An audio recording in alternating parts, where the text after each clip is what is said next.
The Frankly Speaking Roof Cam, brought to you by Boss Security in Horseheads. Contact them today for all your business and home security needs. Welcome back to Frankly Speaking here on WYDC TV Big Fox. I'm your host, Frank Acomb. We are broadcasting from the Hesselson studio, and in that Zoom version of the studio, we're talking Good Witch, Bad Witch. Thanks so much for being on the show. Hey, thanks so much. Thanks for having me. I'm excited to talk about Good Witch, Bad Witch. Well, please do. Tell us all about it. First off, the easy question, are you the good or the bad witch? Well, we talk about that. We let the audience decide. But you know what it really is, it's Good Witch, Bad Witch, right? So it's a little play on the musical Wicked. I played Glinda in Wicked on Broadway. My friend and Elphaba, Nicole Parker, she played Elphaba on Broadway. And we kind of just, it's a play on those words, we're those witches, you know? But it's also like a total like fun celebration of so many iconic women that we love to celebrate, whether it's pop, opera, like a little Phantom of the Opera that I sing, or like some disco and stuff. We celebrate all sorts of like divas that we love. And of course, those witches in Wicked. We celebrate those. And we talk about those witches at the end of the show and tell you all sorts of fun stories about our time doing Wicked on Broadway. So it's like a fun evening to like celebrate like iconic women and divas that we love, you know? And what went into the selection of the music that was like picked for it? I mean, we definitely want to like arrange, right? There's so many like women that we love so much, so it's like it's not like we can fit everybody in, right? Of course. So like we hit some of like we definitely were like we're gonna choose a lot of like showstoppers, right? So we have like Barbra Streisand, Liza Minnelli, like I said, like Phantom of the Opera, like a little Christine Daae for me, and then Nicole is gonna do a very iconic number because I don't know if y'all know, but Nicole Parker has a big background in improv, and so she does a lot of impressions, and she's bringing a lot of women with her for one song in particular. Oh, that's cool. And so she's gonna do a little Joan Rivers and Celine Dion and Adele all in one song. It's very fun. We kind of like, use like our strengths that we bring to the table as well as like stories that just mean something to us. We're both initially from Orange County, California, so we have like a very big tie-in to Disneyland. So we do little like Disney divas as well. I mean, it's hard to like just pick a few, right? Yeah. So we try to bring a little something for everybody, you know? Yeah. Well, that's what it sounds like. I didn't realize there was such a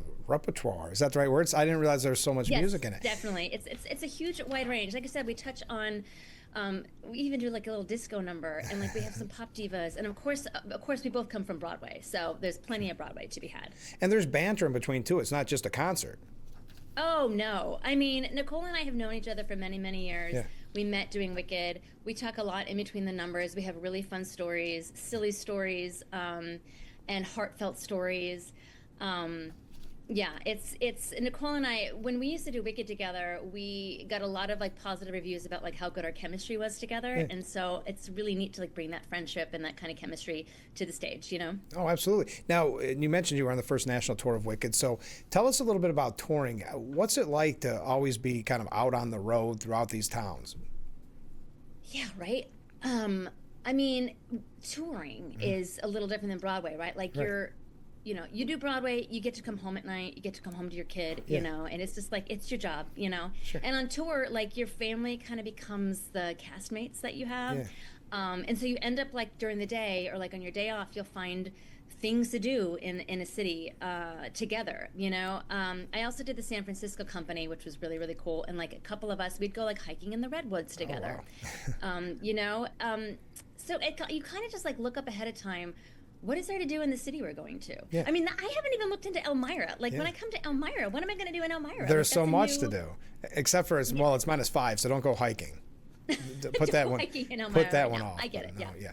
But there's a lot of Mark Twain history and a lot of really neat things you'll be able to see. So I think you'll like it here. You just picked midwinter. That's the only problem. I know. I get it. But you're in New York. We're stuck here too in New York City. So you're fine with it. But is it an interesting experience? Like, so you're on Broadway. Would you rather be on Broadway or would you rather tour? I mean, for me now, having a family now, it makes more sense for me to be able to come home at night and be home in the mornings and get my son ready for school, all those things, right? But I think like sometimes there's a time and a place to tour, like, and sometimes like for me it might be worth it to pop in for like a month or 3 months, like.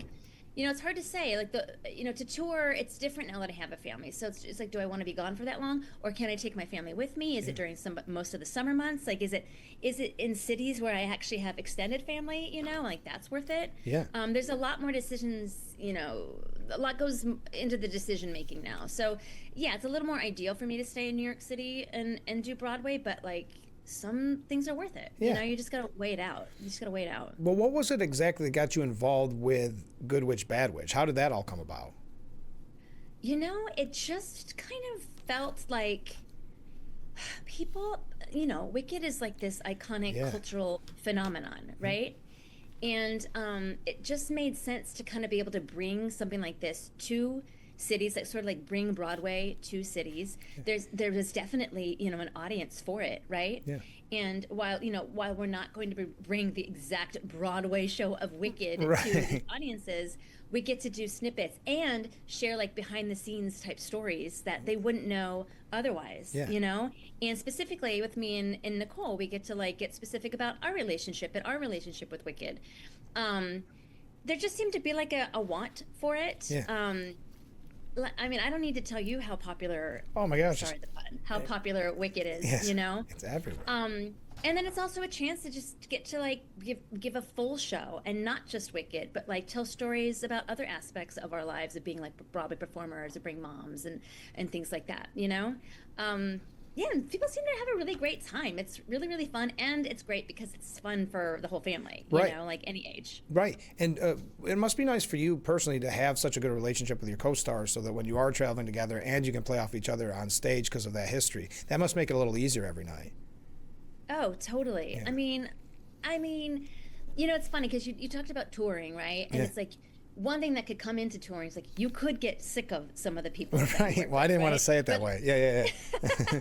I mean, you're with who you're with, but with Nicole, thankfully, I mean, we were both in each other's weddings. That's that's good. We're that good of friends. Yeah. So it's like if we're gonna take a flight, I'll sit next to Nicole. I'll spend that because Nicole and I live on opposite coasts too. Yeah. So we get to meet up and we get to hang. We get to go to new places like Elmira, check it out, do a show together. It's like all part of like getting to be part of each other's lives. We just happen to get to perform together as well. Right. Yeah. Almost like a mini vacation in a weird way.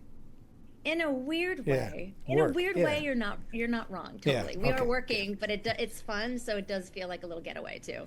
And you had mentioned this is fun for all ages. All ages are invited to Good Witch, Bad Witch. I also saw on the Clemens Center's website, clemenscenter.org, they're saying that if you want to, if this is your thing, dress the part and kind of get in on the fun. Oh my gosh, I didn't know that. Yeah. Please dress the part. Yeah. Please dress the part, because I have been known to pull somebody up every once in a while if the moment is correct to do a little popular with me, or I will come to you. I mean, it's not like a stuffy kind of evening. Please dress the part. And we love engaging with the audience and for them to engage with us back. It's not like a sit in your seat and just be polite and clap. Like, enjoy yourself. And if that's going to be fun for you, it's like fun for us too. Yeah.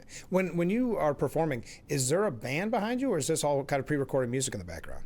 Oh no, we have a live band. We're bringing our music director Ryan Sherrar at the piano, and we have piano, bass, and drums. So it's all live. Okay. It's all live. Anything can happen. Yeah. But and I don't know the names of the musicians yet, but two of the musicians are going to be from Elmira. Oh, we'll get that's to meet them that day. They'll learn the show, so we've got locals, and I love that. And we'll give them a shout out during the show too. But you'll have some local musicians there as well. Oh, that's such a good idea. What do you have a favorite song that you perform every night?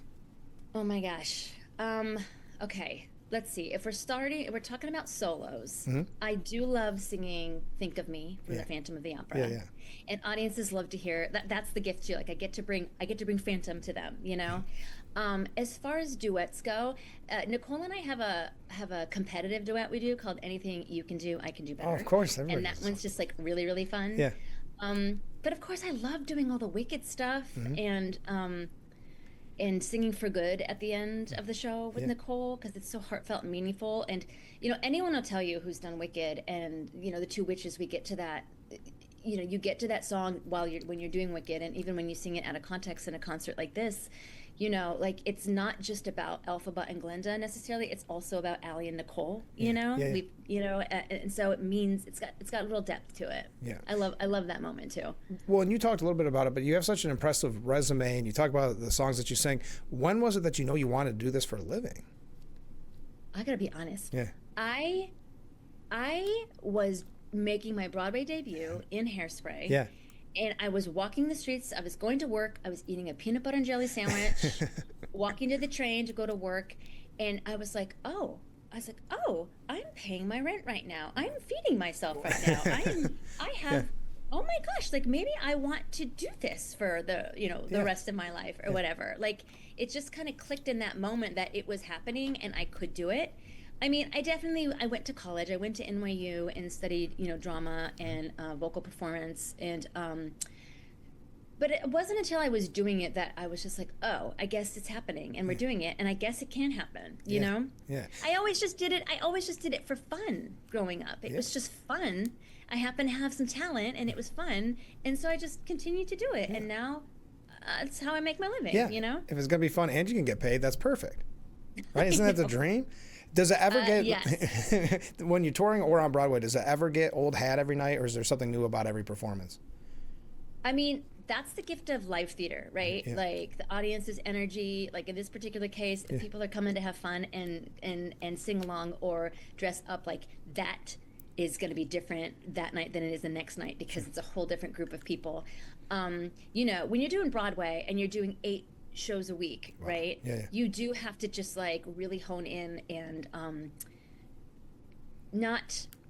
you really just got to take it moment by moment. Sure. So it doesn't become like, oh, I'm doing the same old thing again. Yeah, and there's going to be moments that feel a little more loose than others, but that ends up being the challenge in a long running Broadway show is, keeping it fresh, keeping it honest, keeping it, as in the moment as it can be. So it doesn't become the same thing every night. But that's the gift of live theater, and it's going to be slightly different. The whole environment's different, Well, we're talking Good Witch, Bad Witch. That's at the Clemens Center, February 5th. Well, thank you for giving us so much time this morning. Best of luck when you come here in Elmira. Make sure you say hi.